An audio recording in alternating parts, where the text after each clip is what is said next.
Good morning. We're live. We're talking about a few different types of liberation today. We're talking about Black women liberating ourselves from like the stigma and like the taboo of menopause and perimenopause and just midlife in general and being an aging Black woman.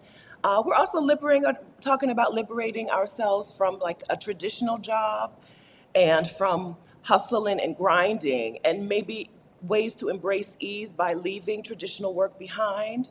We may talk a little bit about liberating ourselves from our country, right? All kinds of things. Welcome. My name is Stephanie Perry, and I'm glad you're here today. This is going to be a great conversation. I'm super excited. My name is Stephanie Perry. I'm a house sitter. I'm the creator of House Sitter School, co-creator of Exodus Summit. I help Black women take sabbaticals, career breaks, bop around the world while embracing ease. If any of these things sound good, go ahead and subscribe to this YouTube channel and turn on notification so you'll be notified when I go live with my friends and my special guests. I have an awesome special guest today. Hello, Dr. Stephanie YoungMoss. How are you? Hi, fine. How are you? I'm great. I'm glad you're here. Me too. Now, I'm going to call you Dr. Stephanie because it'll make my mom happy to hear someone called Dr. Stephanie on this live stream today. Please, Dr. Stephanie, introduce yourself to everybody. Hi, well, I'm Stephanie, or Dr. Stephanie Yomo. That's my Instagram name, but I'm Dr. Stephanie Young Moss, and I'm a pharmacist. I have a PharmD, and I'm also a menopause educator. So I am in this space, and we'll talk about that further. But I love educating and advocating for all things perimenopause and menopause, and just making sure that we're aware and educated on what's to come or what we're going through. Yes. So menopause and perimenopause, a lot of the women in this community right here, right now, are in that stage or like working up to that stage. And there's a lot of secrecy, I guess, or shame or taboo around the space. And Mhm. so you being a person who's all on Instagram and all on TikTok talking about here's some things, right? Here's some things you need to Right. know. It's really freeing. It's really helpful because let me tell you, I thought earlier this year, very early this year, I thought maybe I was having a breakdown. And I was like, how could I be having a breakdown when I'm not really doing nothing? Do people have breakdowns for no reason? And my Right. girlfriend Frances was like, oh, it's perimenopause. That's so funny because a lot of people think, we're always waiting on the hot flash to come because that's all we hear about, right? But in actuality, a lot of studies have shown that actually mental mood swings and depression or anxiety, those things actually could hit first. And we don't even realize that that's what it was. We're always just thinking I'm going to have a hot flash and then that's when I'm in menopause or perimenopause. But that's not actually true. I'm so glad that you're out in the world sharing information with us, right? Oh, Because you're the first person I went to. After Frances told me, after Frances gave me her unofficial diagnosis, you're the first person I went to. So how did this become your thing? We're not going to, so we're not friends. Oh, let me act like I know where I am. Good morning, everyone. Good morning, friends. I tell everybody I have to say good morning. And here I am not saying good morning. Good morning, everyone. So, we're not going to talk a whole lot about menopause in general, but I right, would like to talk about you and your work in this space, right? You and your work in right. the menopause space, because this is liberation Yes, work. This is getting us free. Anytime there's like bondage, yes, secrecy, shame, and someone shines a light in that place, there's freedom there, there's liberation there. Yeah. yes, yes, true. That's true. Yeah, yeah. So, how did this become your thing? How did you? Because Well, you're a pharmacist, well, and you know. yes, I'm a pharmacist and I was in corporate America for decades, right? And I know that we're not going to talk about perimenopause and menopause mostly, but that is a part of my story and Yeah. why, to me, why I had to become and liberate myself, right? Right. So back in probably my late 30s, I started having signs and symptoms of what I did not know was perimenopause. So it was things like you said, it was a mental things that was going on. I even had heart palpitations. And this is all either while I was in corporate America and I worked for probably Fortune 50 companies, large Okay. companies, big companies. That I noticed things that started to affect either me, the way I work, the way I interact with family, all of those things. So after talking to my healthcare provider, perimenopause was never mentioned.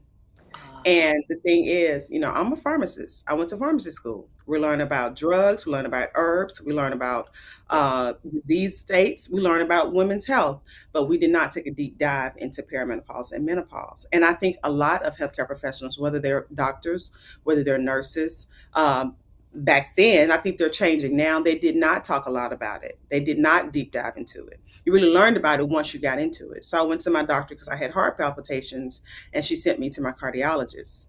Okay. And I was like, okay, came back normal, but we never talked about anything else. Uh, So I started researching myself, and I was like, wait a minute, all of these things are checklist listing off. When I'm researching, it's looking like this is perimenopause. And me being in my late 30s, I'm not think, you think the face of perimenopause and menopause are a lot older. At least I did. yeah. Yeah. That's what you see on TV, right? Right. So not realizing that that's what I was going through, to me, it was just affecting my daily life. It was affecting everything I did. I may be in a presentation and forget a word that I've said and used 1,000 times, Right. a speech that I've given 1,000 times. Right. And so not realizing that a lot of things can affect that. It could be stress in your daily life. It could be stress at work. All of those things exacerbate that and can make it worse and can make those symptoms worse. And even, of course, the things you eat and all that as well, too, which are hormones in general. So that's really what I started doing, is once I started really researching and seeing those signs and symptoms, that's what made me take a deeper dive. And because I have a research background too, into looking into perimenopause and menopause and realizing, aha, this is what's happening to you. And if you didn't know that as a healthcare professional, there's no way that other people are going through this, that they don't understand what's going on with them either, because we just didn't talk about it. So I wanted to talk about it and make sure people felt comfortable with it. Thank you so much for that. So Dorita Ratcliffe says women's issues are still overlooked. Like you would think that women made up 0.01% of the population, the way the healthcare, like the U.S. healthcare system at least, ignores us. Right? Mhm. You would Yep. think that we were just a small subset of the population, not half the people. Exactly. That's not enough studies. There's not enough evidence. There's not, and they're trying to do more for that. I believe the administration signed, the president signed in a act where they're putting more money towards women's research, and that just happened like this year. So Okay, that's good. We'll be getting more money to be able to realize what's going on and what we're doing and what's happening to us, because it affects us differently that's right. than men. So we have to really. I think they're starting to see that now. That's right. That's right. So even right now, Melody Burton's saying, "Wow, that sounds like what I experienced." Right? What we experience, but not what we're diagnosed as, or not what Mhm. we're told about. Yes. So what do you think? So do you? Am I making this up? Am I right in thinking that this shame and this secrecy is it all ties into the idea that as women age, we're supposed to be invisible and we're supposed to just fade off into the distance somewhere and not Yeah. exist anymore. Yeah. I think that with age, they think with age that you do go away. Yeah. They don't realize that you have a life after it. And then we're also not realizing that it starts a lot younger than we think. We're still in the Right. workforce. A Right. lot of people are still in the workforce. A That's lot of people are taking care of families, they're taking care of their parents, and then they have the stress of a job as well. And a lot of times it is like they think that we should go away, that it's that we're aging and that we go sit in a corner somewhere, but that's not true. A lot of people are still traveling and doing things at this age. So I think that is some of the things that people don't realize, that we are still very active, and life does not end because your period ends. You have a whole lot more life to live. About a third of your life, I believe, is after menopause. So yeah. yeah.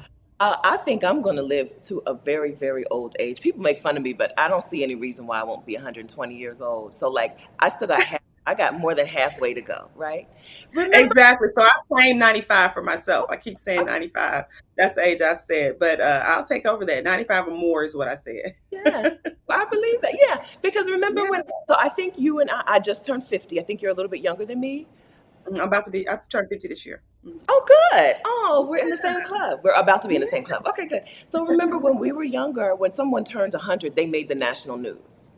I remember that. Yeah. Now On the people, Smucker's jar. On the Smucker's jar. Remember yes. that? Uh-huh, Willard Scott. Now everybody knows 100-year-old. Right now, Yeah, everybody. So 100 is like the new 80. it is. So, It is. so But we got to realize, like I was telling my daughters, that the choices that you make now, and I'm telling them, I'm speak the same thing to myself. The choices that you make now affect that. So we have to start putting in place things, whether it's, certain what you eat, what you drink, what you don't drink, or what you the things you do as far as stress, the things in your job, the things in your family. So all of those decisions you make now, of course, affect that later. So I tell my teenagers that as far as what they want to be when they grow up or what they want to do, make the decisions that you're making now are affecting you as far as living to 120 years old. Thank you. Thank you.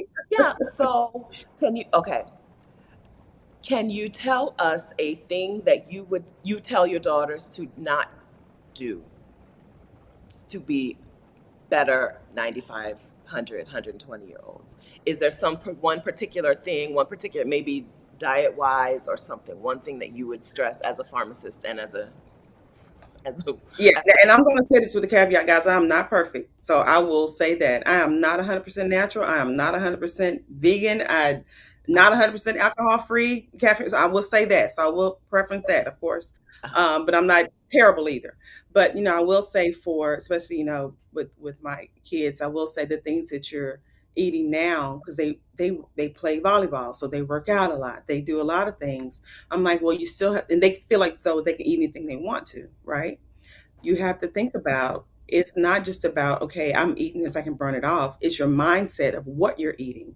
And you're getting into that habit of eating a certain way. So you really have to think about, okay, is my mindset of food, can I change that? Will I be able to change that? Or will I continue to think what I ate at 13 or 14, I can continue to eat when I'm 60 or 63. So you just have to think, I'm not saying don't have a treat. I'm not saying don't eat, some things that you want to, but it's your mindset of you have to start to eat for the way you want to live, especially as you age. So just start thinking about those things. And that's what I tell them. It's okay to eat those things, but it's your mindset of, am I going to continue to eat like this? Your mindset is already thinking, I can have whatever I want. So am I going to continue that as I age? Sometimes you cannot. So yeah.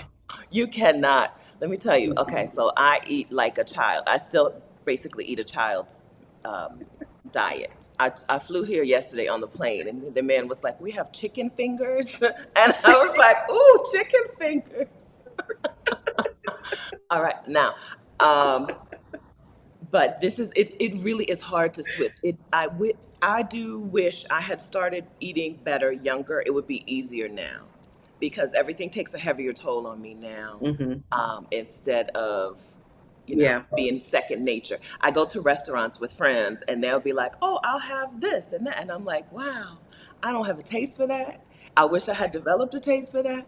So that I think that's right. I think that's the thing I would tell younger people. If you're eating burgers and fries all the time today, get used to get used to eating real good food. Yeah. Yes, and it's okay to have a burger fry every now and then, but just don't make it that's your diet. I live on burgers and fries, and no, that's not good. No, it's But not every good. now and then a burger fry is And then okay. every year, there's been a particular food that's like, "Oh, girl, we don't do this anymore," right?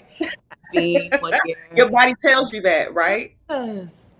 Now Every I will say one thing, like I enjoy a glass of wine and I think it's okay, but we need to realize that things like wine can, for some people, trigger hot flashes. Mhm. So it can make your symptoms worse. So you have to realize, okay, if I enjoy this glass of wine, will I have a hot flash later?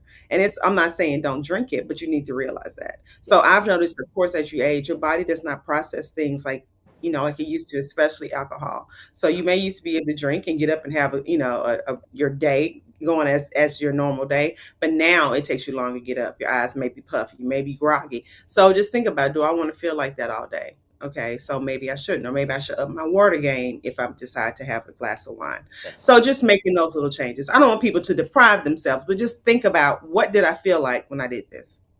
Thank Is you. what's That's part of liberation work, right? It cannot be you have to do this thing this way, right? It has to exactly. be some. So you talked to us about how you became interested in learning more about Yep. perimenopause and then menopause and spreading the word to other women. Yes. So Yes. what does it look like today versus when you got started? I think when you got started talking about this out in the world, you just told us Mhm. you were still working a traditional job for a Fortune 50 company, right? Um, Right. Today, what is your I just want to ask you, what is your business model? Like, how do things look today compared to the way they looked when you were working a job and still out here educating people on your own? Right. So, of course, working in corporate America, you have certain things that you can do and that you can't do. Yeah, I mean, when people say golden handcuffs, like they yeah, actually mean that. You can't, especially, with social media. So personally, I would have to disclose anything that I did, and I would have to make sure that I wasn't in a space that they were actually in as well. So in a health space or in a disease state that they were in. You can't, yeah, you can't talk about certain things like that. So for me, it's like your hands are tied for some things that you wanna do, speaking engagements that you may get, contracts that you may get. You can't do any of that because you have to run it by somebody, you have to ask for permission if you can do it. You have to ask, "Can I go this certain conference asked me to speak, can I speak?" And a couple times I was told no, and I was thinking, "This has nothing to do with right. what you're doing." So, that kinda is can put a damper on you entrepreneurial. Yeah, So I don't say that people should just quit their job, I'm not saying that. I have told a few people that who I see stressed, but not right. everyone. If you can't do it, you can't do it. Because I will say corporate America was good to me, and Okay, it has helped me to be able to be comfortable now from savings and investments and those types of things. So it was good to me. good. But you just gotta I had to think about there are some things I can't talk about or that I can't say or speaking engagements I can't take because my hands are tied. Like, I didn't like that. So now, if there's a speaking engagement that I wanna take, I decide on my own, is this something that I'm aligned with? Is this something I wanna do? I have turned down things that I don't align with my business model or my philosophy, but it's because I didn't want to. So it's not because someone told me I didn't want to. And my biggest thing, especially with menopause and color, is to build a community to educate and to advocate. And if people or if a corporation is telling me I can't do that, then that can put a big damper on what I feel as though my purpose was. So I just felt as though now I'm able to take more things that are able to help more people because that's all I was doing was helping people, to me. And for someone to tell you can't do that was kind of disheartening. So now I'm just able to take a contract or to go to accept a speaking engagement to speak to women that look like me if I want to, without having to run that by someone. So it's a lot more freeing as far as when I get up. I can work on my business all day if I want to, or I don't have to if I don't want to. I can take it a speaking engagement if I want to. I can travel to speak if I want to. If there's a volleyball game or a tournament that I don't want to miss, I don't have to say, well, mommy has to go because of work. I can choose to go if I want to, but I don't have to go. So those types of things are what has really been freeing and liberating for me is taking those types of being able to choose what I want to because of what I feel as though it was that I wanted to, not because someone said I couldn't do that. But how hard of a decision was that? Oh, yeah. Because I mean, it's yeah. you made so much. Yes, black women work so, it takes so much effort to get to that job, to get that position, to get that role, to get that Yeah. doctor, right? To get that, to get the letters. How hard of a decision was it for you to leave your traditional job? Now I still get to use my degree, of course. I don't, I didn't probably don't have to have it for what I'm doing, but it's still good because it gave me the research background. It gave me the medicinal and herb background. So all of that was very helpful for what I do. Yeah. However, it's hard to leave corporate America. We all know because the first thing you think about is the money, the 401k, the benefits. Like that was really, really hard to be able to leave. Um, I think that's really what I kept thinking, okay, well, bonus come in March, maybe I'll quit in April. Okay.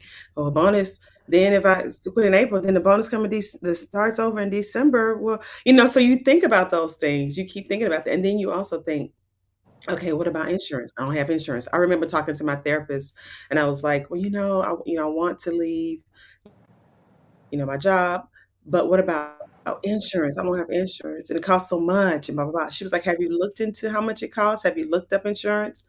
And I was like, no.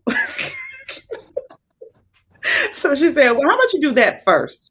Here's some numbers of the people that I use and talk to them and see. And so I realized it's not as bad as it seems. You know, it's not as bad as what I was making it out to be, or what society has I've been hearing, or you're not gonna have insurance, something gonna happen, you won't have it. You won't have any money. So it wasn't as bad. I was just going off what I thought would be bad. That's I right. wasn't dealing in facts. I was dealing in my, my feelings of what I thought would be. So once I started looking into it, it wasn't as bad, and I was able to, leave comfortably.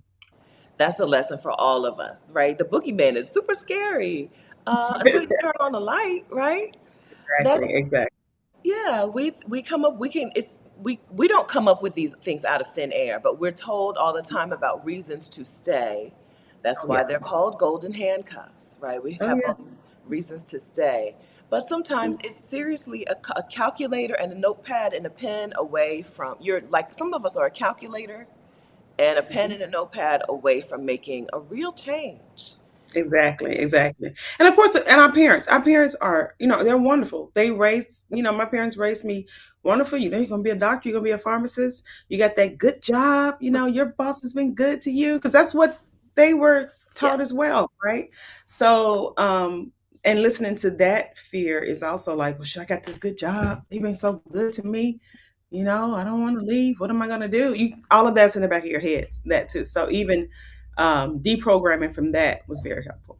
That's right. That's right. I submit there's no such thing as a good job. There's a job that fits your needs and a job Uh-huh. that doesn't fit your needs. And sometimes a job that fit your needs a few years ago doesn't fit your needs anymore, doesn't serve you anymore. It's no longer a Exactly. good job if it's tying you down, if it's restricting you. I think we call those things when someone is in charge of the way that you do things outside of the job, when the Hmm. job has control of your life outside of the job, I think we call those masters. I don't think we Yeah. call those jobs anymore. So Yeah.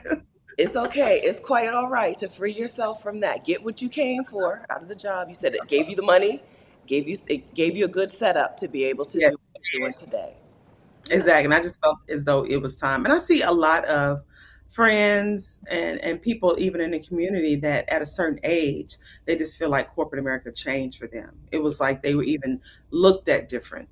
The things that they used to do, they were rated at A. Now they're rated a C. And it's like, what are you talking? I see a lot of people in the same age range that's happening to. Okay. Now, some of it I think could be corporate American ageism, but then also some of it is some of the things that we're going through too that we don't even sometimes realize. Like I said, some of the things earlier that I was talking about, like it may be I was in a meeting and I forgot something, or I wasn't on the top of my game like I used to, and it's because I have brain fog. It's because I didn't get a lot of sleep last night because I was dealing with insomnia from perimenopause or menopause. So some of those things and trying to battle that can also put a lot of stress on you as well. So if you have a stressful job, that's going to make it 10 times worse. Yeah. So just making sure, I'm not saying it's all corporate America. We also have to take accountability and fix those things. If you decide you do want to stay, then you just have to address those things as well. I just was hanging out with two other girlfriends in Costa Rica, and we were talking about Mhm. something, like the extra sheets in the Airbnb or something. And my friend Katrina was like, "Girl, you don't have night sweats." We were 2 50-year-olds and one mid 50s, right? She was like, Uh-huh. "Girl, you need extra sheets in that room. You don't have night sweats," right? But that And I like affects. covers. Like I'm a cover person, Yeah, me you know. too. Me too. It's hard to navigate night sweats when you love to be covered up.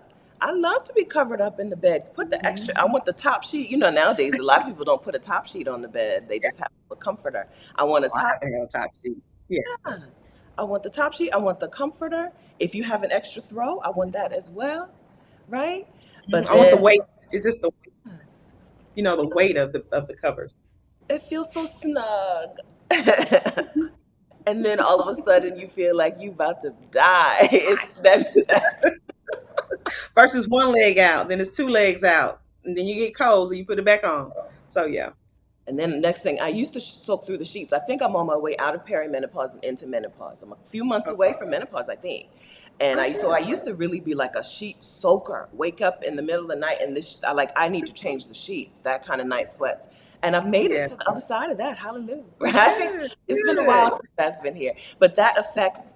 So what we're talking about work and jobs and stuff, Yeah. that affects who you are at work the Yeah. next day. If you go days and days and you're not sleeping very well every day at 1, 2 a.m., 3 a.m., 4 a.m., you're waking up, Yep. that's really going to affect you. But we get told at work that it's a us problem and that work has nothing to do with it. It's Yeah. not the stress. It's not this. It's that. Hmm. It's you.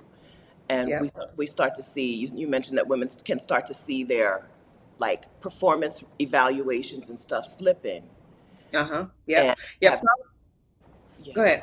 No, I'm done. But so I will get a lot of corporations that will bring me in to talk to either their women's group or talk to their managers group as well. So they are becoming more receptive that, hey, we Okay. realize that we have a lot more people in the workforce that are going through this that we didn't realize. Okay. Because like I said, you see the same person on the television that looks the same way that's going through menopause, and she does not look like us. Like, right? She does not. Like, she's not as young as us. We've all been trained to think it's a lot older, but it's not. They're the people in the workforce. So they're starting to realize, hey, let me educate them. Let me let them know this could possibly be what's going on with some of your employees. Don't tell them that. However, you still need to be made aware. You need to educate yourself, just like with anything else. So I do get corporations. I think they're becoming a lot more aware of what's going on and that they need to fix things or help at least. If someone here is like an HR executive and at their employer, is there something that they could like lobby for their Yeah, employee? they can lobby to have me come in and speak. That's on that. Let me get you. I have. Let me link to your Instagram. Okay, she's Dr. Stephanie Yomo on Instagram. Okay, and her No, web. without all seriousness, no. But there are some companies that are putting in menopause policies because the UK has been light years ahead of us, right? They Oh, have policies in place and different things. So where it may be where you need to take a leave, where you have a room that you can go to if you want to cool down. There's different things that you can do. So yeah, there are some policies that people in place. But yeah, the UK is a lot more ahead of us than we are than the US. okay, that's good news. Then that means that there's someone to look for as like a Yeah, mentor. There are businesses out there who you can say, I want to pattern our policies after them. exactly, All right. exactly. Good news, good news. Okay, but all of Dr. Stephanie's info is in the description of this video. I did it for you already. It's already there. I, So if you're watching the replay, hello, friends in the future. When those of you who are watching the replay, it's already there. Okay. yeah. Yeah. Okay. Good. All right. So you were making this decision to leave the job. It had served you, had given you the things that you needed, and you had the tools to go out on your own. Were you immediately Mhm. working on a business, or did you quit and take a break, a pause, a little sabbatical in between? Well, I started the business while I still was in corporate America. I started Yeah. speaking, on Oh, Instagram. I was talking and different things like that. okay. But when it comes to like really actually speaking, so I felt like I did take a break, but it was like a semi break. Now, I will say for some people, for me, I wish if I could go back in time, I probably would have had my business model outlined a little bit better Okay. because to me, I did not, but I think I was still okay. Well, I could chill a little bit. So a lot of it was free work, where I'm doing interviews, where I'm doing stuff, because I still want to build community and I still like helping people. I think as though if you help people and you advocate for certain things, the money would come. You don't have to do everything. But I think as far as when it came to corporate America, I needed that little break to kind of just chill and say, but today I just want to lay in the bed. Today I just want to go to the gym. I think that was awesome. But it's still good to have that plan in place of what you want to do or what you think you want to do, whether it's 3 months from now, 6 months from now. I think it's great. So I wish I would have had that in place a little bit sooner so I would know recurring income, what was coming in, what was I gonna do next, how many speaking engagements did I need to have, or how many referrals or whatever I needed to have. I did not have that in place until a little bit later, but I was still okay. So to me, it was a little bit more of the just building the Instagram, just talking to people, building my speaking engagements up, my connections and contacts, and talking to people, and all of that was very very helpful. And just people saying that I was trying to help people was also helpful. So yeah. So if I would go back, I would do things differently. What I would do is probably put things in place a little bit more, and then take that little break. Okay. Okay. Um, I'm a fan. So because black women have to do, or because we've been, listen. I don't like saying you have to do twice as much to get hep, right? Because that's Mhm. it feeds into it. But because we have lived our lives as though we have to do twice as much, we're so super Right. overqualified to do things that a lot of black We women have a skill set that you can take out on the road, right? That you can take away from the job. We just don't know it yet. So I think it's Yes. good that you didn't feel like you needed to have the business up and already like making the same amount of money, replacing your salary before you left, because we're so qualified, right? We are. And I don't think we realize that. I hear people talking about it now where they may be in a meeting and like you're presenting something and people are like, oh my gosh, wow, you're thinking, that was easy. Okay. But so I would just have this conversation the other day with a few of my friends that we don't realize that the skills that we have, we see them as simple and easy, but they are actually extraordinary, some of the things that we're doing. And we need to actually take advantage of that to show that more. That's exactly right. That's right. If you're a black woman with any somebody in the chat not too long ago was like, "Girl, you have a job," and they're not just out here giving jobs to black women. You have a job because they Right. see the value in what you know, right? They Uh-huh. see the Yep. value in the way that you execute things. You can take Yes. that anywhere. You can take that to another employer. You can take that out on the road and do it on your own. Yeah, Right. yeah. We be like, this is regular, and then you look around and you realize, oh, they really are operating. I'm operating at level 10. These people are functioning at a 3 or a 4. We still making Right. the same pay, right? We're getting the Mhm. same salary. Right. Right. Exactly. But okay, did you have people who, so you decided you're leaving the traditional job, you're going to do this, you're going to go out and advocate and build community and educate? Were there people who are like, this is a terrible idea, you can't do it? I think there were people who are not saying that it's a terrible ideal. I think it was more of afraid, the fear of, well, what are you gonna do? Like I said, how you gonna get insurance? How you gonna pay your bills? You got enough money? So I think those were their people, and they were just putting their fears for themselves and whatever situation they were in, they were projecting that onto me. So there were some people like that. But as far as not now, people are like, oh my gosh, you're doing great. I saw you on such and such, or you did such a good job. So I'm getting that more now, and I think that also is a good example for other people to see, hey, you can, if you want to, you can do that too. Not like I said, not everyone has to go this route, but if you want to, you can do that. So yeah, no, but no one was ever negative. It was just more of a fear of how you gonna pay your bills.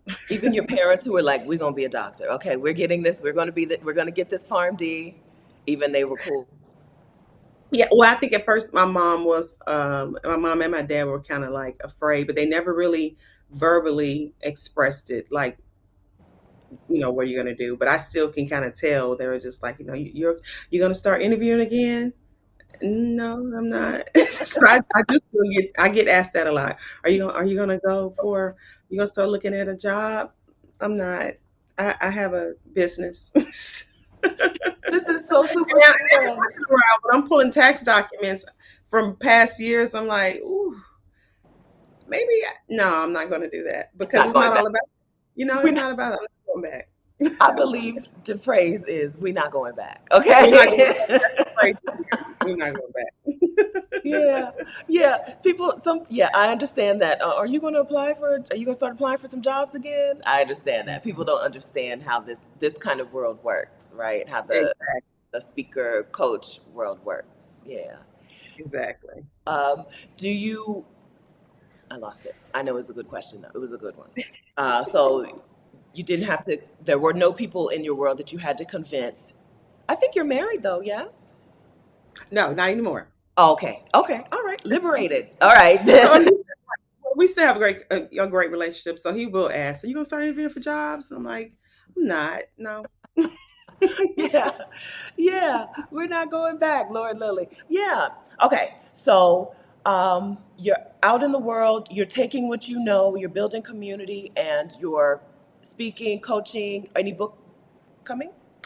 Yeah, so actually, I am working on a menopause journal. I'm glad you said that. So I am doing that, and that should be released by the end of the month.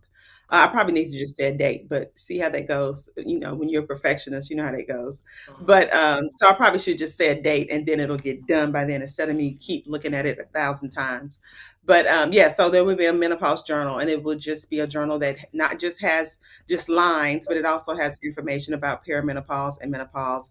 It talks about hormone therapy. It talks about natural ways. It talks about vitamins. And then it also has places where you can keep track of your symptoms. You can keep a track of things you want to talk to your doctor about. It has track of you being able to, if you took a certain supplement, writing in there how it affected you, and then just some of your day to day of how you feel and things like that. So then you can also pass that down to other people, because that's the biggest thing, like you said, about liberation and the taboo is our parents, and talk to them about what they were going through. So it's up to us to talk to the next generation, whether it's a younger friend or a family member or a daughter or a sister or whoever. So if you want to pass that down for them to see, at this age, this is what my mom was going through or my sister was going through. What Oh, can I possibly expect? So that's what I wanted to do, is for you to be able to pass it on. that's very nice. That's such a good idea. Yeah, that's such a good idea. Mhm. So, speaker, coach, Thank you. author, community builder, educator, that's a lot. Those are a lot of hats. How are you Mhm. navigating, like scheduling yourself? How are you navigating rest? How are you making sure that you're not your own toxic boss? Sometimes we get into Right. And yes, and I'm really, I'm not, I probably could be, I think structure is important when it comes to at least saying, from 9 to 10, I'm going to work on a video. okay. That works for me, and it's not saying that I have to, so you don't have to book out your whole day, but knowing, okay, so if you get this video done from 9 to 10, and then from 10 to 12, you can go have brunch with your friends, Okay. or whatever you wanna do, or whoever it is. So you can go have a meeting or whatever it is. So, I don't stress myself out, when it comes to it. I probably should set more dates so I can get the journal done sooner. That's personally for me. But let me Stephanie. interject here and say also, sometimes you do set dates for things and then you just push them back anyway. So I don't know. It's not helpful. Ask me how I know. Okay. I've been pushing back dates for about 2 years now. It's all, either way will work. Right. Either way. Yeah, Yeah. but I don't overwork myself. Now, like we talked about before, that I try to think of ways that right now I have my personal brand, Dr. Stephanie Yomo, which is my maiden name, Yo, which is young, and my last name is Moss, so is Mo, so is Yomo. One of my friends gave me that. She used to call me that all the time, Yomo. So it's Oh, Dr. Stephanie Yomo. But yeah, I feel as though I want to be able to pass something down, to my girls as well. And they can't be Dr. Stephanie Yomo, right? So menopause and color is a part of that too. What are ways that I can have longevity and build generational wealth and all those types of things? So that's one thing that I'm actually working on now, is trying to see how I can. But I don't stress myself out when I come to this job at all. okay. Um, Good. Would you say that in your past life, in the corporate world, would you say that you were a high achiever or a type A Yeah, I type? think it was a high I was a high achiever, and I think with the jobs that I've had, and I used to travel a lot too, so I would have to travel all the time. And I like traveling, but it was to, maybe to Boston, and and maybe to, another city, Chicago or something like that. But um I wasn't my job was not stressful, but Okay. it was enough stress where, because it wasn't in my purpose. So it wasn't interesting, if that makes sense. Okay. So it wasn't towards my purpose. So now, like, I realize when I go and I'm either having an interview or I'm going to talk about perimenopause and menopause, like, it's fun. Like, I'm having a good time talking to these people. Even if it's a corporation that's sending me somewhere to talk about perimenopause or menopause. Like, it's fun. I enjoy it. And that's the difference that I see. It's more of, wow, I enjoy going to talk to these people. I enjoy being in these meetings. This is fun stuff. Yeah. It's not going to work in the same, monotonous, or I'm not really interested in that topic, but I'm going to talk about it because I have to talk about the topic. It's a little bit different. That's what I'm really seeing now. Good. Yeah, we don't talk enough about the stress of being like misaligned, right? The stress of being operating in something that is not the right fit Yes. for you. Mhm. It's Yep. all it's a constant struggle. And then when we people the adage is if you find something you love, you'll never work another day in your life. I mean, that's not true. It's work. But there is a Mhm. different feeling when it's something Yeah. that you chose and something that you love and serving people that you love Yeah. serving, it feels totally different. Hmm. You can It does. let go of the stress of being misaligned and get in the Hmm. flow of doing things that really fit and really feel good to you. It's a different type of feeling. But that doesn't mean It that women is. don't still move over to the more aligned life and still wear themselves out, Mhm. right? Still work themselves to the limit. Exactly, exactly. And I think one thing that I realized, I used to, like, coming out of corporate America, I would have meeting anxiety Oh, where I got a meeting coming up, I got a conference call coming up, and it was coming from corporate. I don't really want to do this. I got to talk. What am I going to look like in here? But when I brought that same thing over to the entrepreneur space, not realizing that was fun. Like, it's different. So I would still have that meeting anxiety before a meeting, and then once I got on a meeting, I was having a ball. But it was just the norm. What I was bringing, it was just the same thing. Because I was used to having that meeting anxiety from meetings. Now it's my meeting and it's my topic, and I like talking about it. yes. But so it's just different. It's very different. That's the thing that I love. It's the thing that I love about like creating your own like niche, creating your own thing, Hmm. going out in the world and spreading your own message. Hmm. The pressure is off. Every time you say something, people are like, "Oh my gosh, this is incredible," right? Because you made this. Nobody else is out here talking about this. And so you get to Hmm. look like the It's me, the subject matter expert. yes. Make yourself the subject matter. Absolutely, absolutely. I love that. We, you and me are we're very similar in that space. We made a thing. We made it. This is a thing that I talk about now, and it's I did. We didn't invent. You didn't invent perimenopause. I didn't invent house Right. sitting. Right. I didn't invent house sitting or sabbaticals or bopping around the world. But we get Hmm. to be the expert because we say we are, and we go out and talk about a thing in a way that nobody else talks about, and it's like, oh my gosh, this is incredible. Meanwhile, And even if it's a subject that people are talking about, you're talking about it from a different lens, right? There was a lot of people talking about perimenopause, menopause, and you'll still see them like they didn't look like me. that's right. Now there are more people, and there are good, out there that are contributing, that have a great sisterhood. But for a while, there weren't very many people that looked like me that was talking about it. So. That's right. That's right. Yeah, it feels Not real. not to say that, like I said, not to say there weren't. There are some people, like I said, that have been doing in the trenches for a while. Give Yes. them their props. Okay. I will say that. But yeah, there's just not a whole lot, as many as other races that you'll see. Got it. Okay. Yeah, that's right. That's right. Yes. Okay. Right. We're not here to say Dr. Stephanie's on. Thousands of Noted. Okay, friend. Noted. Yeah, but parts. okay. So when you talked about, so I can say I'm going to make a video for an hour and then I'm going to go to lunch brunch with some friends. You did talk about it in the hypothetical. I could, right? Are Yeah, you living because that way? am I what? Are you living that way? Are you spending time with friends and I am, but they're in corporate America, so I gotta have friends that have.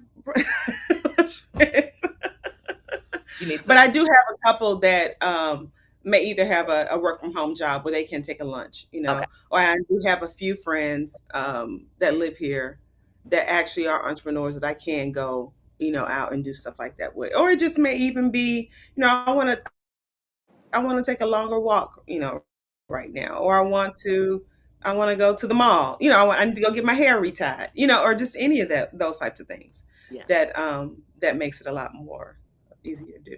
Let me tell you, get some friends who are over 60. Okay. They got time too. Okay. Yeah, I'm and they're right here. fun and they're wise. I love Fun. it. Well, I thought you were about to say wild because they're also wild. Okay. They are That wise. too, wise and wild. They are wise and wild, both. Talk about feeling set free. Those women, black women over 60, free. They They are are free. fun, really Uh, are. I'm in Yes. Ecuador right now with a meetup group. I'm in Ecuador. The Exodus Summit squad is having a meetup. Some of them, they couldn't wait for me. We're meeting up tonight. They couldn't wait for me. They're at a bar last night. I'm like, go, you go to bed. Y'all go to, y'all go to bed. They at a bar last night. Uh, not all of them are over 60, but a good portion of them are over 60 out here hanging out and living their lives and having a good time. So make some over 60 friends. You'll have some, They you'll are, have and they're deprogrammed. Like, they're not. thinking about society and what I have to be or what I want. And we've all gone through that, right? But they are totally deprogrammed from what they think they have to be or do. Advanced. That's exactly right. It must feel amazing. I feel pretty liberated, right? I feel pretty liberated, but I still feel I can tell I can look at them and see that they're different, right? That there's Yes. even more coming. Yep. Yeah. Yeah, I think even, for myself, I still think about, well, and I've been really, praying and meditating on not caring about what people think. Right. And I think that sometimes they've already, gotten there. When we're sometimes we still can be in a space, well, do I want to say? And you're like, I don't really care. But it still crosses your mind. So I think I'm still getting to that place where they are right now. That's right. Yeah. I can't wait to see it. I mean, I can't wait to get there. I can see. You can see there's a difference. So I can't wait to feel that same feeling because no matter Yeah. how yeah, you said it. Yeah, we're still we still think about things that they have given up. Yeah. Yeah. Right? Hmm. They have given up, and the weight, the lifting of that from their lives, you can see the weight has lifted. Uh, Yes. so it's nice to have something to look forward to. I guess that's similar to being a person in the midlife and perimenopause and menopause space. Hmm. There are younger people who are feeling stressed out and afraid of things, afraid of aging, and you get to be a person who's like, here's some good things about it.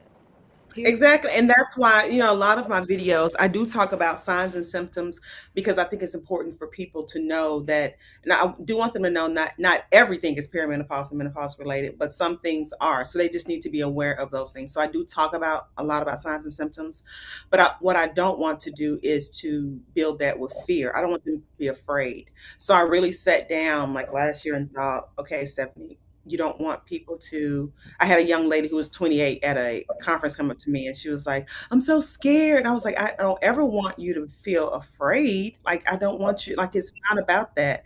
It's about informing you so you know what to look out for. So you know that when you're 30, in your late 30s, that I'm not going crazy, that it could possibly be this, and to go to talk to someone about it. So I don't try to lead with the fear of it. I just yeah, want them to be informed.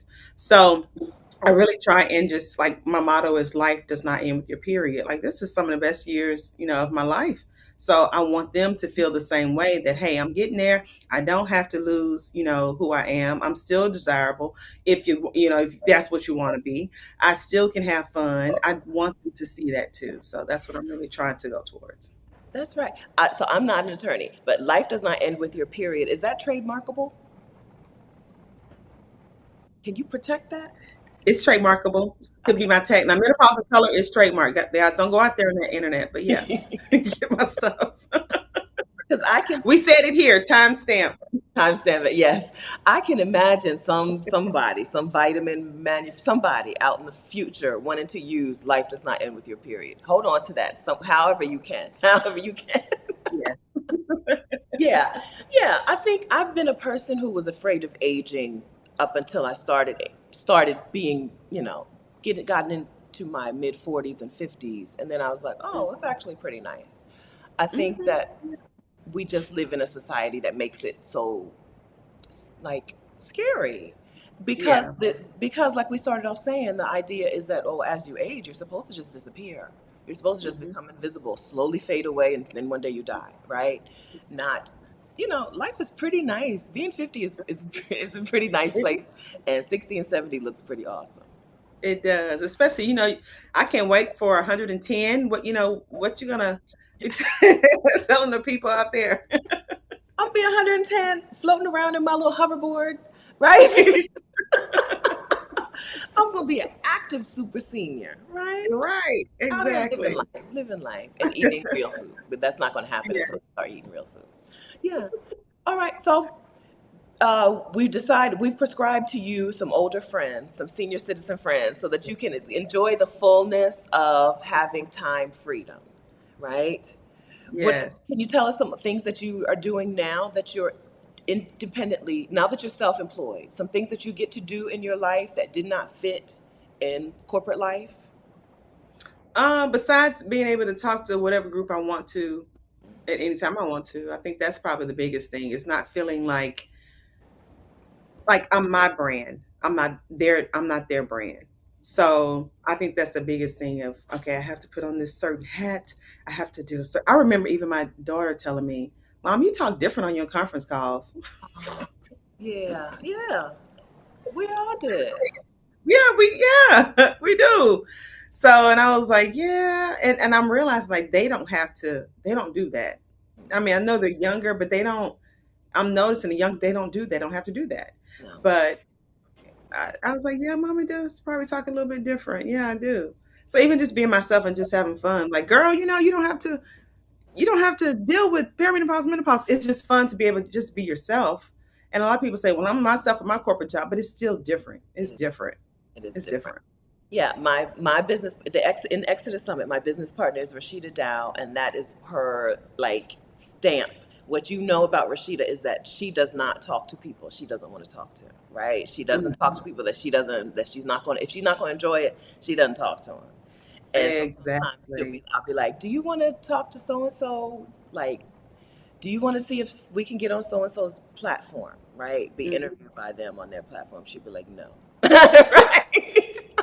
Because that is the thing that she is embracing now about being self-employed as opposed to being an Uh-huh. employee, because she spent enough years talking, being in meetings and collaborating with people that she did not want to work with. And now if Oh it's a my no, it's a no.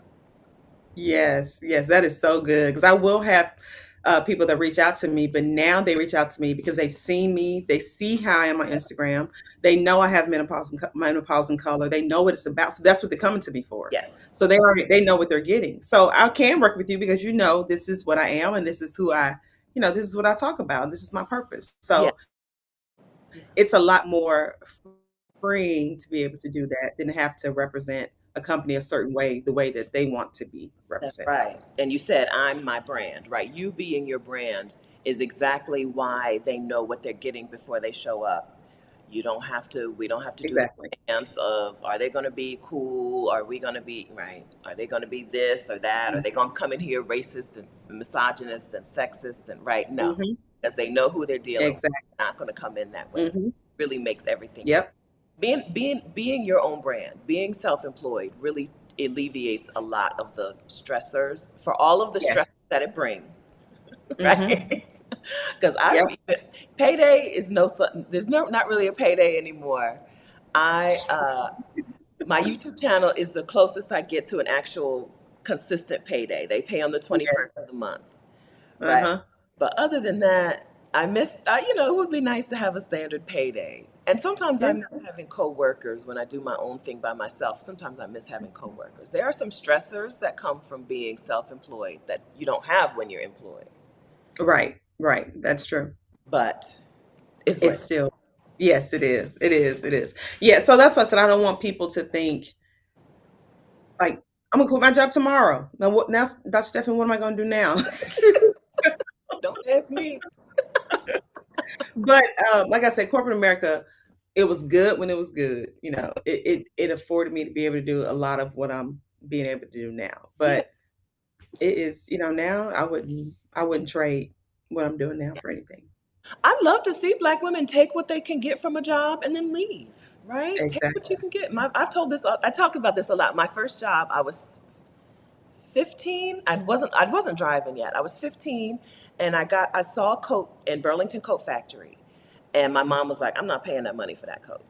So I got a job so that I could buy this coat. It was Christmas, a little bit before Christmas, and the Victoria's Secret Distribution Center was hiring part-time work to put together little big heart-shaped gift boxes with like the lotion and the right body wash and whatever. So Um, I did that for 3 or 4 hours a day until I got enough money to pay for that coat, and then I promptly left that job. Right? Get your coat and leave. Your job is a means to an end. Our jobs, they're a means to an end. They give us things. They give us connections, right, and network. Our jobs give us money. Our yeah. jobs give us, skills, a skill to help Mhm. develop a skill set. But once we get Right. the things that we're supposed to get, it's time to go. Leave that Yep. job. Yep. So I made a lot of great people, and I still have relationships with some of those people who were, good and helpful, and those are great connections as well when you're an entrepreneur. They see like I'll go, and I'm gonna be honest, I'm on LinkedIn, but LinkedIn always felt corporate, Okay. fake hat. because it was my corporate, right? That's what I would have it up there for. But now I have it as menopause in color, but I still have those connections, and it's helpful. Hey, we have I know a great speaker that can talk on that because they've seen me perform in corporate America, so they know that it's what I'm going to do. But so that's helpful too. Those connections are still very helpful. That's right. And you said earlier, listen, I still have my degree. I'm still a pharmacist. I still have, right? We don't, the job is not it doesn't hold those things. Those things come with us. Right. And so when we go out and we start our own business or we start, we do things a different way or we start consulting or whatever, those things come with us. They all count as, assets that we've acquired over the years and we make the most of them. Exactly. All the training that you had, all the speaker trainings, all of that. I'm applying it all to this job, to my not job, to my business. That's right. That's right. And that's why when we start our businesses, we don't charge pennies because all of that stuff is still coming with us, and people should be paying us accurately, Yeah, adequately, compensating us based on all of that, all of exactly. our experience, our knowledge, our network, all of that. Yeah. Mhm. Yeah. Yep, exactly. Uh-huh. I'm just talking. Let me ask some questions from the chat. I saw Nichelle Gainer wrote and published books, beautiful books called Vintage Black Glamour and Vintage Black Glamour Gentlemen's Quarters. They're beautiful coffee table books, and she's Uh-huh. got some advice. She says, Yeah. and a journal, and the Vintage Black Glamour Journal. Beautiful, beautiful books, like the most beautiful books you've ever seen. And she says, Uh, as the creator of a journal, she's talking to you, take it from me, take your time, okay? It'll take longer than you think, and it can still be better. And then she's doing a next edition to improve her next version of her journal. So take your time. that is a great, and I want to, what's her name again? Nichelle Nichelle Gainer. Gainer. Okay, I want to Gainer. look up her Maybe, stuff. okay, I'll email it to you later. Yeah, Vintage Black Great. Glamour. Yes, we stand those books over here. She gifted some to me not Yeah. too long ago, but I wanted them because I live nomadically, right? And I've been Mhm. bopping around since 2015. I just couldn't buy the books. They're beautiful coffee table books. I don't have a coffee table. So I gave them away for my birthday in 2021, maybe. I bought them and gave them away to people for my birthday. Oh, that's nice. So I did. Nichelle just gave me my own books this year, so I finally got them. That was 2021. I finally got the books myself Oh, now. good. But that's great advice. So just to do another edition of it, that's a good advice. That's great Okay, advice. okay. Set you free from a little bit of pressure, right? Yes, Yeah. it Okay. did. Good. Good. Good. Thanks, Nichelle. Thanks, Nichelle. All right. And yeah, Lawanda, so we were talking about the way menopause and perimenopause can affect us, and the Mhm. way that we show up at work. And Lawanda says, yeah, and then you get mistaken for the angry black woman because that's always the default Yep. instead of anything else. That is the Right. default. And Exactly. so that's another reason that work can be so stressful because you have to do a whole lot of masking and a whole lot of Yes. cover up. Yes, exactly. Yeah. Pauline Baylock, The Stress of Misalignment. That's right. Yeah. Oh, that's a good one. I like that. Yeah. That's a good book. Oh, that does sound like a good book. Mhm. Okay. Mhm. That is a good title. Yeah. It's Mhm. it's it's yes, it's nice to have a job, and yes, it's nice to have, the comforts that come with that. But when you're ready to move on, you have to go Mhm. Yep. because we Yep. You're right. move on. I remember when I first went in corporate America, I had a a boss told me that I seemed self-absorbed. I was like, why? So, well, you're not paying attention when we talk about our weekends, or I'm Oh, really not interested. So what to say? Well, I really don't want to. I'm not. I don't want to. I'm not into it. That was probably one of those we're a family type workplaces, right? We're a And family. I was young, and I was coming out of college, and I'm thinking, I really don't want to hear. I don't want to be in here. Just give me So my. it's not that. It's just that I'm not really contributing. Probably telling what I did on the weekend, Mhm. right? And I really probably didn't want to hear what they were doing on the weekends. Mm-mm. So I probably was like this. So that was young in my, and I changed that quickly. And so I learned to be, oh, so what did you do? So that was that program where I learned to say, and I do want to, and I'm interested in what the people I want to learn about them, but all the time the same thing. I had to learn to put on that face of, oh, so what did you do on the weekend, Bob? Oh, you did? Oh, great. You know, not being able to fully say what I did on the weekend, right? Because it's Right. just different. So You don't want to, and some stuff you don't want to share with them, right? You don't want, then they're gonna ask exactly. you a whole bunch of questions. You talking about you went to do this, then they're gonna ask you about your hair. They're gonna ask you Mhm. a They'll whole ask you, how bunch of did you questions. afford to do such and such, or how did you, sometimes that comes up. Yes, I had a pharmacist. I was a pharmacy technician. I don't know if I told you this in our meatloaf meeting. Oh, you didn't I tell me was that. I was a hospital pharmacy technician, and I worked under a pharmacist, and we had the same car. We both had a Saab, right? And she asked me like 8 different ways how I afforded to have a Saab. Wow. I'm like, girl, it's just a car. Anybody could drive it if they were willing to cut the check, right? It's just a car. It's not a value. It's not doesn't indicate anything about your personal value, right? Get Yeah. over it. We drive the same car, right? I remember even coming into corporate first. I remember my mom telling me, "Don't let people know, like when you go on trips. Don't let people see you have a really nice purse. Don't let them see that you are your car you drive." And I think it was fear from that generation too. If they see you doing better than them, they're not going to want you to, excel. But of course, now that's freeing. But I still did take, well, where'd you go on vacation? Oh, we just drove down to Nashville, but knowing you were somewhere totally different. But you don't want to have to feel that pressure of not being able to share the joys of what you were able to obtain or what you're doing. So that's one of the stresses I think too is has also gone away. Good. Yes. Yeah. Having people who only support you, people who only cheer you on, who only see you as a bright shining light, right? Or see, Exactly. no, or see the bright shining light in you. They may see other parts of you Mhm. as well, right? But yeah, Right. that's really freeing. I just talked about that the other day on Instagram myself, right? I don't have anybody in my life who I have to dim my light from, or who Yes. I have to pretend my vulnerabilities are not vulnerabilities. I don't have to put Mhm. armor against anybody.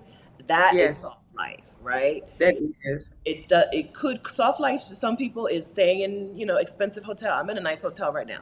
For some people it's that.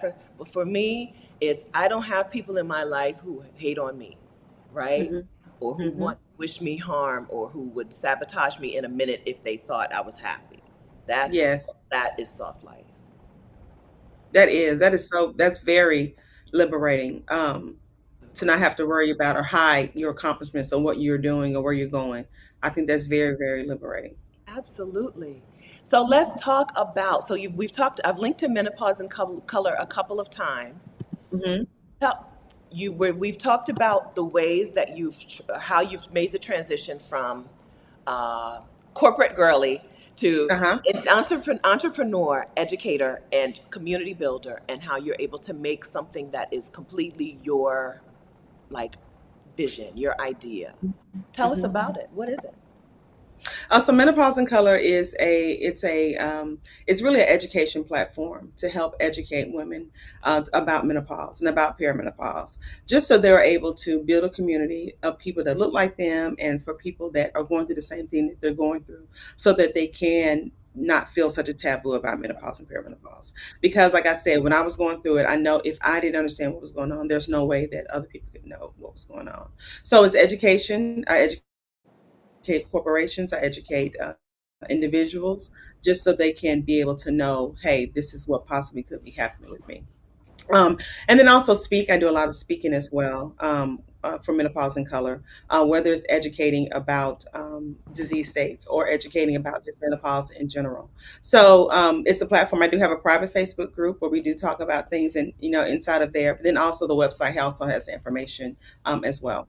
Yes. All right. So I'm going to link to the everything again here in the chat, but I've already dropped all the links in the description of the video.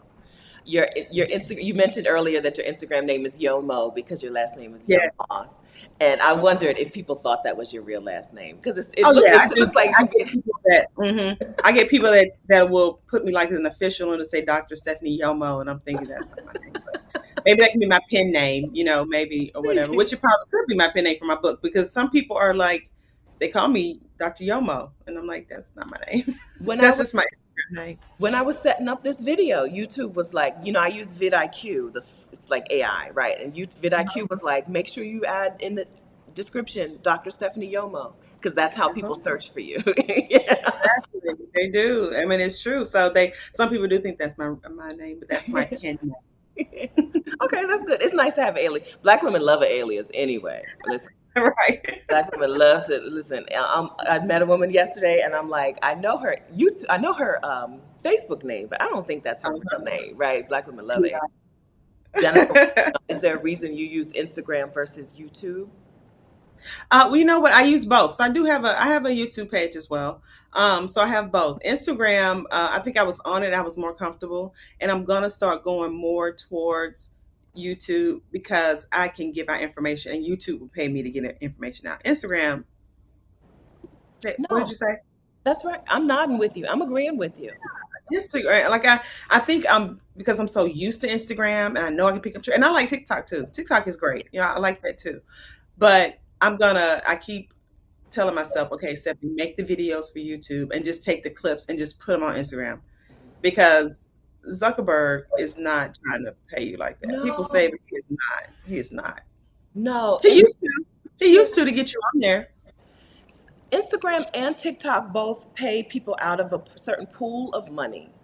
So the Mhm. more views you get, like the less money you're making because the money has to spread between everybody. Whereas with YouTube, it's a percentage of the ad revenue. It's just a flat percentage. Mm, Now the ad yeah, revenue changes. The pay, the cost per ad changes, but right. YouTube doesn't have a cap on what creators can make, whereas Yes. TikTok and Instagram do. So it's Mm, like 10x the I saw a woman the other day talk about here's what I got for 8 million views on TikTok. She was young, she mhm, was a girl really, and it was like mhm, $6,000 for millions of views on TikTok. I'm like, girl, mhm.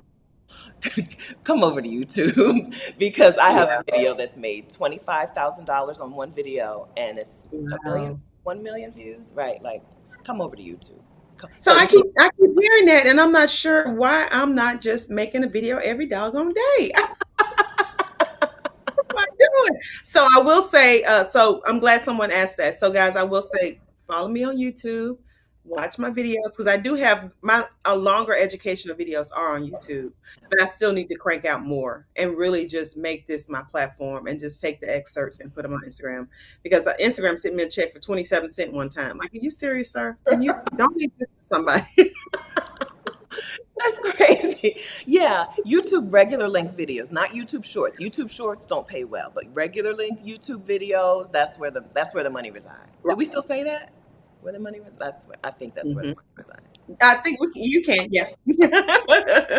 Thank you. Yeah, YouTube. Yeah, You'll so I'm glad you'll you said that. I'm gonna get my YouTube game yeah. because I'm almost at monetization. I'm almost there. I still have a few more.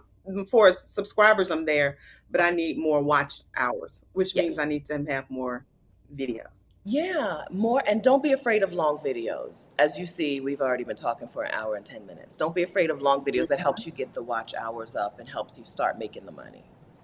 Yeah. Yes, yes. So that's what I need to do. Okay. I So love you. yes, I am on YouTube. Go look for me. Okay, good. Yeah, I've linked to your YouTube channel, so they'll be over Yeah, there. We'll be waiting. We'll be waiting. good. Deity says, can menopause, let's see, can perimenopause eventually cause risk factors? I don't know. So You want to ask that a different way, or maybe you get it. Maybe you get it. I think I kind of get what she's saying. So Um, decline in estrogen, which is what starts to cause them. That's the main hormone. There are other hormones that decline too, and others that rise, but the main hormone is estrogen. It's when you start to see perimenopause and menopause. So I'm thinking when she's saying risk factors for other diseases is what I'm thinking that she means. Okay. So it actually can because estrogen is all over the body and affects you everywhere and people don't realize there are receptors all over the body. Okay. So when people are having joint pain, because your estrogen is declining, heart palpitation because it's there, brain fog is, you have receptors there too. So, and then also estrogen is protective. So it's cardioprotective. So it protects your heart. It protects you from obesity. So those types of things, when you start to see that decline, you may start to see some of those things pop up too. That's why you have so many different signs and symptoms, because we've been told to think that exogenous estrogen is bad. However, estrogen is actually protective for the body. And so that's why you will start to see some diseases and things like even diabetes for some people could pop up, or other things could pop up for people because it is protective as well. Okay. So, being a pharmacist, does that mean that you are pro in favor of us take? I know what you're going to say. In favor of us taking hormones then to replace that estrogen? Well, Estrogen. I think everyone is different. I will say that. Of course, talk to your healthcare provider first because they know your medical history. I will make that disclaimer. But for me personally, I do take hormone therapy. That's the way I chose. But I support people in all arenas. If they want to take hormone therapy, I have support for them. If they want to do vitamins and minerals and other natural supplements, I support that as well. So I educate on all of that. But personally, especially if someone, let's say, if they started menopause very early, or if they had to have surgical menopause for any reason, a lot of times healthcare professionals will put them on medications like estrogen, because think about it, they would have had estrogen for 20 more years. So they will start to see that onset a lot earlier. So there are a lot of people like, and that's if you can take it, because there's some people that can't take it. Their doctor, they may have had their uterus taken out for a certain reason that they can't take it, or they may have breast cancer where they can't take it.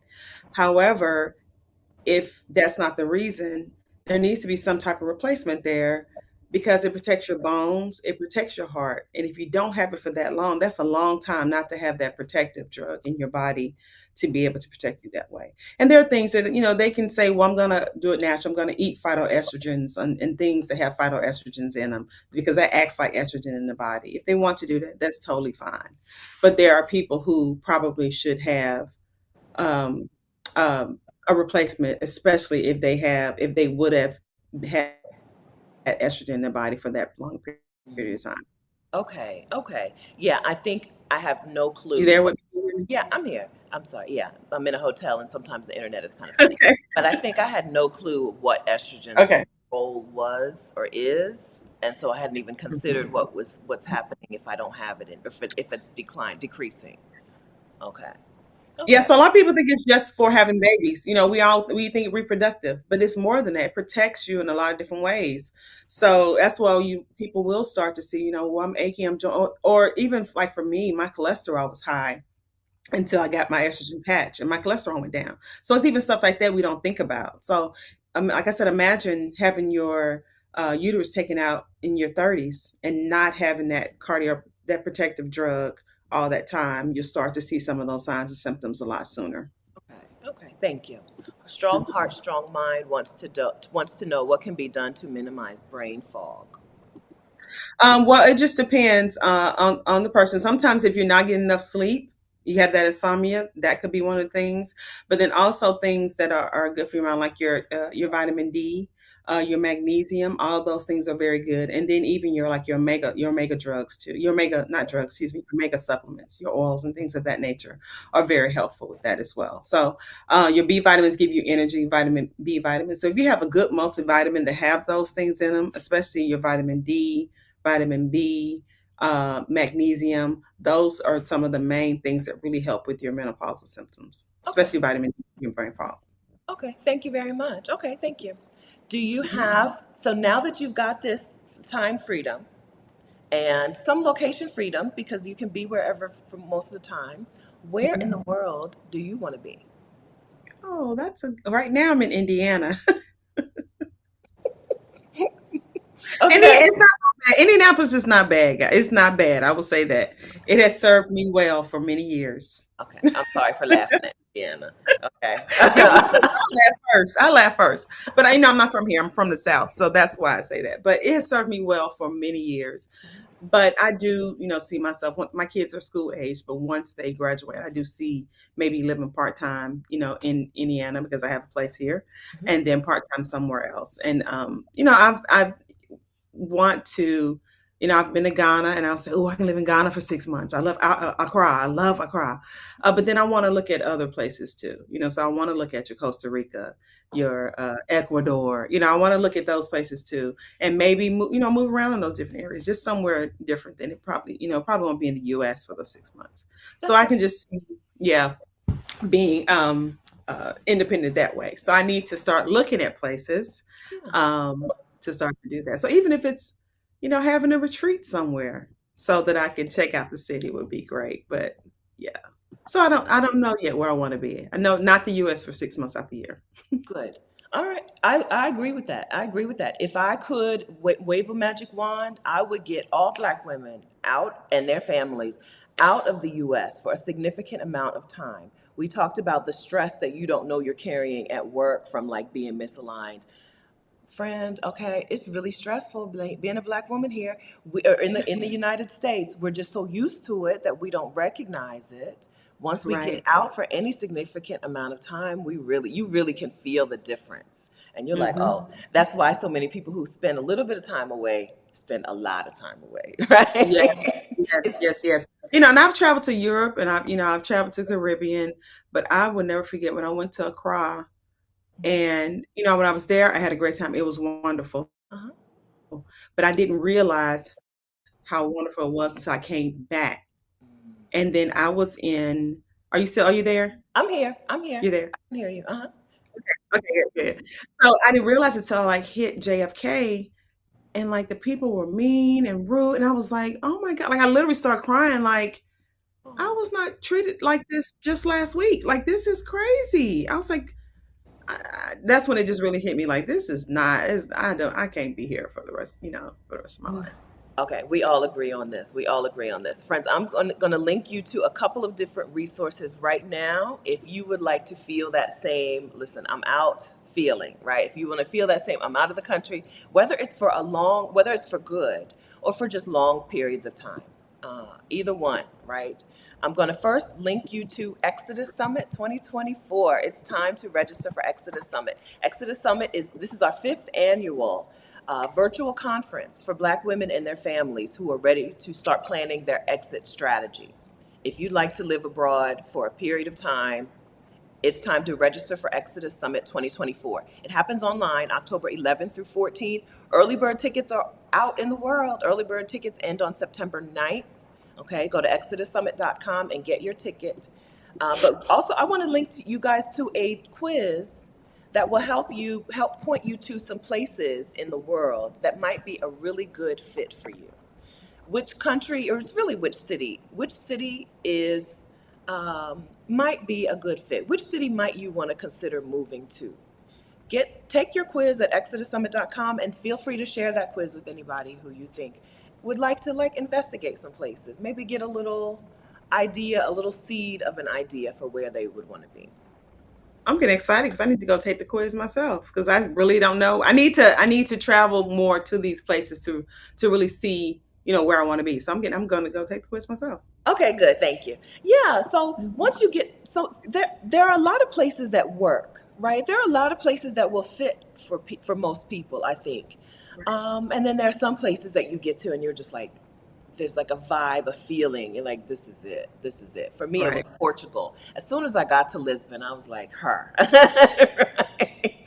The Right. buildings, they tiled the buildings. The buildings are like tiled with designs on them.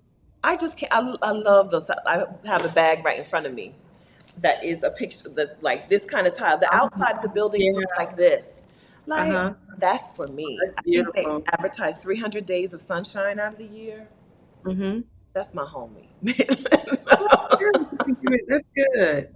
I was going to ask you your favorite. So Lisbon or Portugal is your favorite. It's one of my favorites. It's a place that I could every time I Mhm. visit there, I'm like, yeah, yeah, I could stay here. I could live here. Even though I'm not moving to Portugal right now. It doesn't fit all of my needs, but it's the place that I love the most. You know what I mean?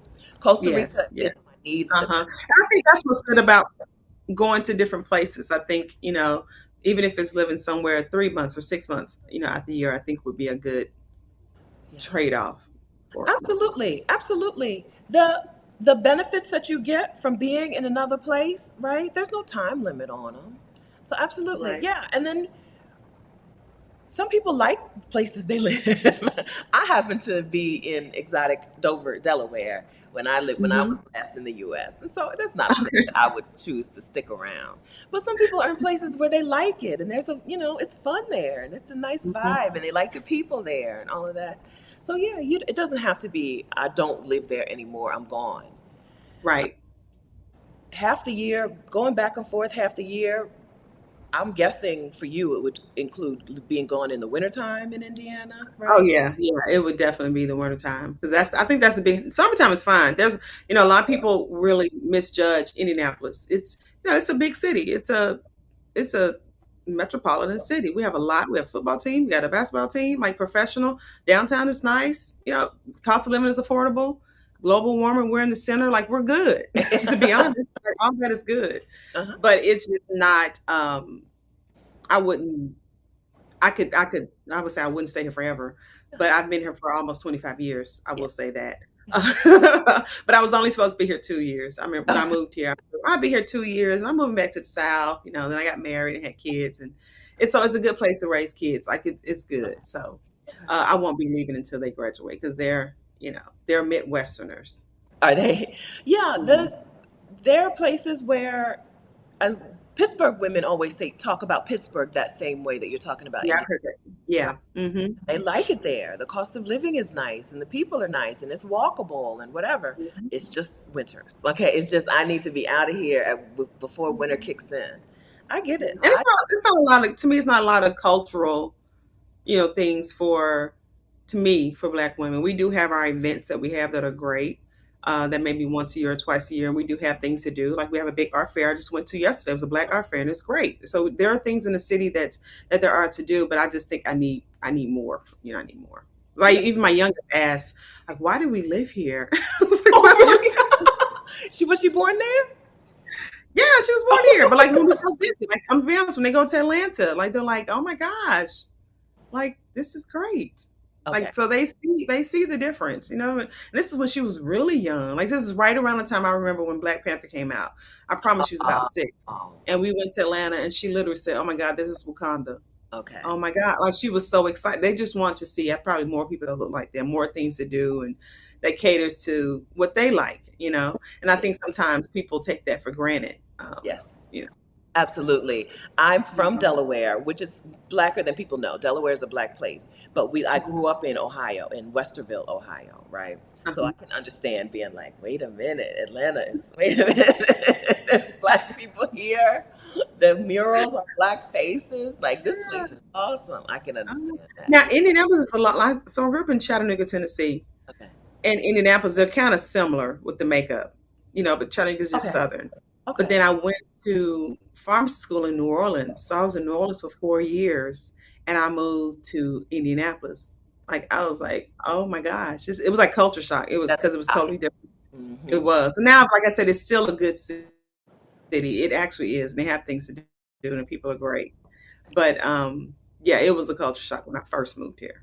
Good. You've been very diplomatic about Indianapolis, about other black women in the menopause space. You're very good at this.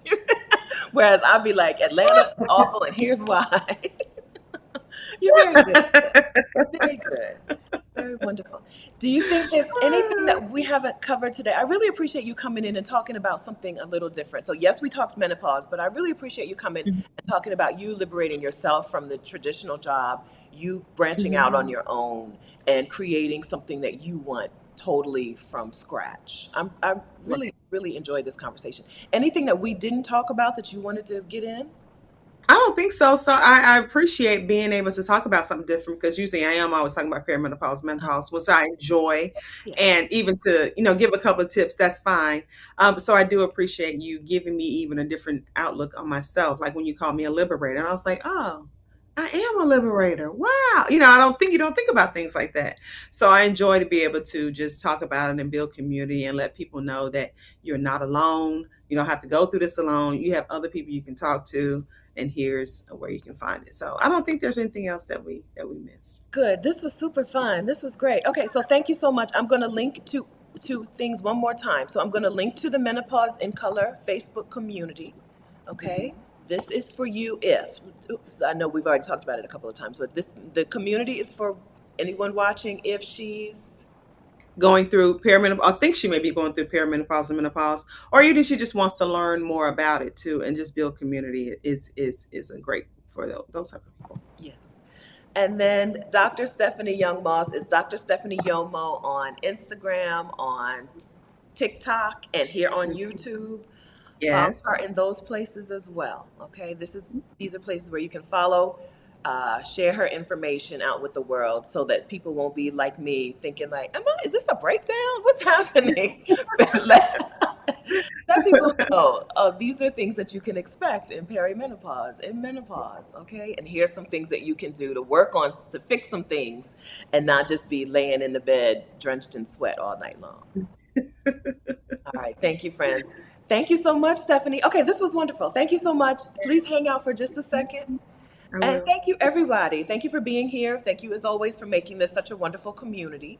Um, is there anything else I need to tell you? I don't think so. Yeah. Okay. So, Extra Exodus Summit. Extra Yes, thank you. Thank you. Exodus Summit tickets are on sale now, and the early bird pricing is only until September 9th. Like the last day is September 8th. We always struggle with how to say this. It ends on September 9th, okay? So go ahead and get your tickets to Exodus Summit 2024. I know when you go to the website, it doesn't tell you a whole lot about the sessions yet. That's coming. Early bird price means you're getting discounted pricing. We'll have the detailed information about the sessions very soon, along with the schedule. We are taught, but you'll see, we have Marsha Barnes, who is the finance bar, coming to talk about money. We have um, Christine Platt, the Afro minimalist, talking about liberating yourself from stuff. Um, we will have a more detailed, more thorough schedule coming very soon. But the point of this summit this year is the quick exit. For those of you who think that no matter who's elected, let's get real for just a second. For those of you who think that no matter who gets elected in January, things aren't going to go well, right? If their guy gets elected, it's going to be awful. But also, if the other direction happens, people are not going to behave well. If you think that and you would like to make a quick exit, register for Exodus Summit 2024. We're focusing this year on expediency, right? On fast tracking your move abroad, even if your move abroad is for a few months. Okay. All right. Thank you, friends. Okay. Chef Amira says wonderful interview, and Monica says thank you. And okay, some women are taking the quiz and getting some good information. Auntie Eva, hi, says this was wonderful. Be blessed, everyone. I agree. This was wonderful. Be blessed, everyone. Thank Thank you you. all. Have a wonderful weekend. Bye, friends.